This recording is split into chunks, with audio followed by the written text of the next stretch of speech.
dahil nga kailangang ipa-neuter si Catcher ngayong araw, ito ang kanyang schedule. Kaya kailangan din namin pumunta dito sa bahay ng aming anak para samahan siya. So ito nga guys, nakauwi na sila.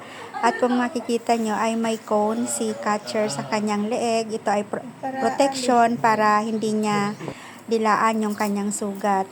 So, eto naman paghapon ay nag-request ang aking anak ng chicken curry. Kaya ayan, magluluto tayo guys ng chicken curry. Pagkatapos nga balatan ang mga sahog na carrots at patatas ay inilagay ko dito yung mga balat sa aking tanim na sibuyas para tumaba naman sila guys. Kaya ng aking sikreto, hindi ako gumagamit ng mga synthetic na fertilizer. Organic lang tayo guys. Kaya itong mga balat ng gulay o kaya naman prutas ay inililibing ko lang yan sa malapit sa puno ng mga tanim. By the way, dumalaw nga pala dito ang ilang kaibigan namin. Dinalaw nila ang aking anak.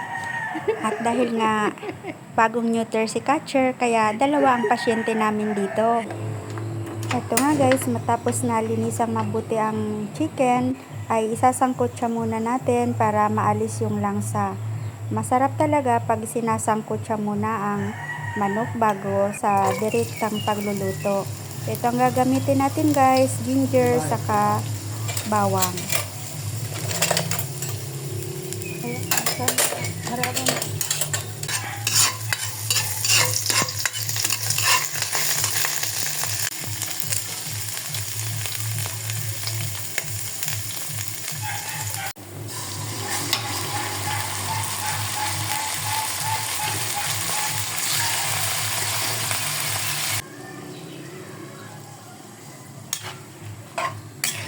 Habang sinasangkot siya natin ng chicken ay gagayatin ko na rin yung mga panghalong carrots saka patatas. At saka syempre may bell pepper.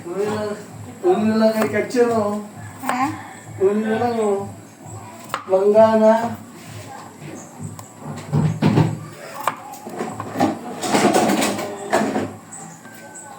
Uy, salidahan pa. Matapos nga gayatin ng mga gulay ay nag-ground naman tayo ng black pepper. At saka nagpiga na rin ang niyog. Di man naka...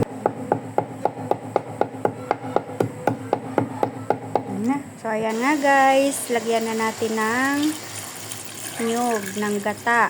Kasi luto na yung sinangkot siya nating manok. Dapat kasi matuyo na muna yung sinangkot siya bago lalagyan ng gata ng niyog. Ayan, titimplahan natin ng paminta, saka asin, at hintayin natin kumulo, and then ilalagay na natin yung mga gulay. At syempre, may sibuyas na pula din yan guys, para lalong mas masarap ang ating chicken curry.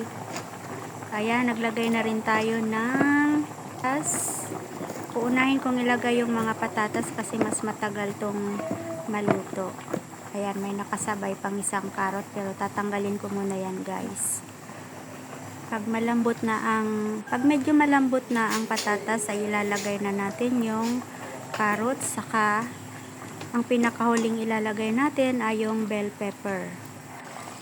Kasi kahit hindi yan maluto, masarap yan. Bell pepper. Okay lang yan na half cook lang. Saka yung carrots. Ayan guys, luto na ang ating chicken curry. Kainan na.